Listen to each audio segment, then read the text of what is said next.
नाशिकमधून महत्त्वाची बातमी समोर येते। पत्नीनंच पतीची कुऱ्हाडीनं हत्या केलेली आहे। पतीच्या त्रासाला कंटाळून ही हत्या करण्यात येते। नाशिकच्या सुरगाणा तालुक्यातील ही घटना आहे।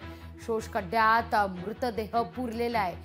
1 महिन्यानंतर खुनाचा या ठिकाणी उलगडा झालेला आहे। यशवंत ठाकरे गेल्या 2 महिन्यांपासून बेपत्ता असलेली ही व्यक्ती नाशिक स्थानिक गुन्हे शाखेचा पथक त्यांचा तपास करत होतं। मात्र पोलिसांना मिळालेल्या माहितीनंतर या खुनाचा उलगडा लागलेला आहे। या ठिकाणी त्यांच्या पत्नीनंच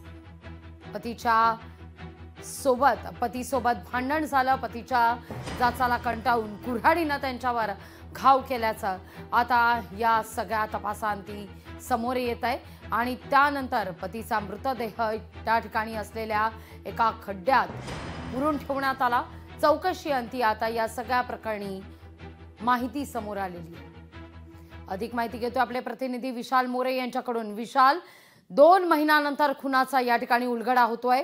पत्नीनंच पतीचा या ठिकाणी जीव घेतलाय। नक्कीच लागवी यशवंत ठाकरे हे जे होते हे जवळपास 2 महिन्यापासून बेपत्ता होते आणि स्थानिक गुन्हे शाखेचं जे पथक होतं हे नेहमी ज्याच्यासाठी तपास करीत होतं आणि पोलिसांना कुठेतरी गुप्त माहिती मिळाली आणि जे यशवंत ठाकरे होते ही त्यांची जी पत्नी होती ती पत्नी आणि या यशवंत ठाकरे मध्ये त्या ज्या घटनेच्या दिवशी जेवणावरून भांडण झालं आणि जेवणावरून भांडण झाल्यामुळे पतीने अगोदर त्या पत्नीला मारलं आणि त्या भांडणामधून जर तिच्या हातात कुऱ्हाड लागली आणि ती कुऱ्हाडीने तिने आपल्या पतीवर वार केले आणि तो त्याच ठिकाणी मयत झाला।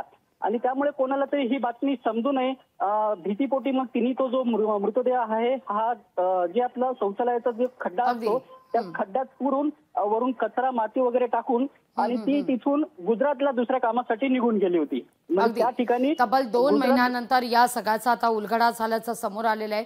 विशाल, धन्यवाद तुम्ही दिलेल्या माहिती करता। लोकशाही मराठी ऐका, पहा, जागरूक रहा।